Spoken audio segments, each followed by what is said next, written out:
So dual innervation. So this is an important concept when you're talking about the autonomic nervous system, because often you have sympathetic nerve fibers and parasympathetic nerve fibers running to the same tissue or organ.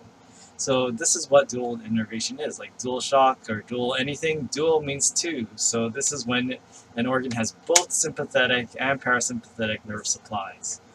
Now, usually, not always, but typically when you have both sympathetic and parasympathetic fibers innervating the same tissue, one does the opposite of the other. So this is most of the times you have this, but there are a few exceptions. And this is another important thing. Even though many of your tissues in your body that are under autonomic control have dual innervation, not all of them are dually innervated. Now, such as your erector pili, right? So the ones that gives you chicken skin, the goosebumps, the little muscles we have attached to the roots of our hairs, and causes our hairs to stand on end when we're like encounter cold or certain situations. So these do not have parasympathetic fibers; they only have sympathetic activities. So again, this is not dually innervated with the erector pili. Now, systemic blood vessels, this is where it gets a little tricky. So sympathetic, the thing is that it depends where it is. The sympathetic nervous system, remember that sympathetic is fight, flight, fright, or freeze, and then parasympathetic is rest and digest. So sympathetic is not going to really help with the rest and digest response. So what the sympathetic nervous system is going to do is put the brakes on the rest and digest. So it's going to constrict and constrict, like if you have like a hollow tube like this, it's going to squeeze, so it's going to narrow it down. So it's going to kind of deprive blood flow to and from your gastrointestinal tract or your digestive tract. So you're going to slow down the blood flow because it's not really the time to rest or digest. But thing is that if you're doing fight or flight, what do you want to do? You want to supply your skeletal muscles, especially if you're planning to fight, run, or run away. So what you want to do is instead of it constricting, you want to open up those blood vessels. So it depends where it is. Like systemic blood vessels for sympathetic activity, you want to shut off blood supply to the organs and tissues that don't need blood during a sympathetic activity.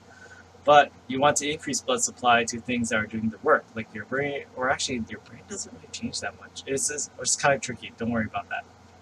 But definitely your skeletal muscles, you want to increase the blood supply to that.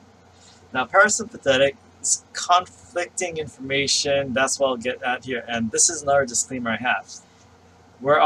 This is another reason why the sympathetic, especially the nervous system, I predict is like if you keep on updating this OpenStax or the OSU book or whatever textbook, it's going to change. It's going to change 5, 10 years. And so when there's conflicting information or a debate, I don't test you on that because it could change the next year. And then it's like, okay, that was wrong.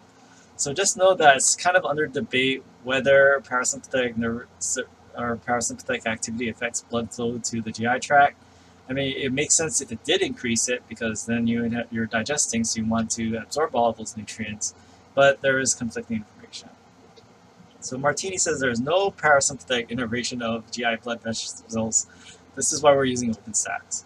Okay, so then parasympathetic nervous system is interesting, so it doesn't really affect the skeletal muscle blood vessels. So yeah, when sympathetic activity increases blood flow to skeletal muscle, but parasympathetic, no real effect. So again, it's not directly opposing it where it's constricting the blood vessels, but the main guess here is like, okay, parasympathetic, you want blood flow, or sympathetic, you don't want blood flow to your GI tract, and sympathetic, you want blood flow to your skeletal muscles.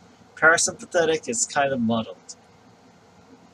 Now, sweat glands, they have sympathetic activity, and that makes sense, right? When we went over those laundry lists of all the sympathetic responses that we have when we have sympathetic activation, sweat glands were one of them because, again, you're increasing your metabolism, you're increasing your activity, you're increasing your heat production, so you want to sweat so you cool yourself off for temperature homeostasis. Now, with sweat glands, it's going to, what do you think? Increase your sweating. So the sympathetic activity is going to stimulate these sweat glands and cause them, especially the water-based sweat glands, to secrete more sweat, so it helps to absorb and dissipate heat from your body.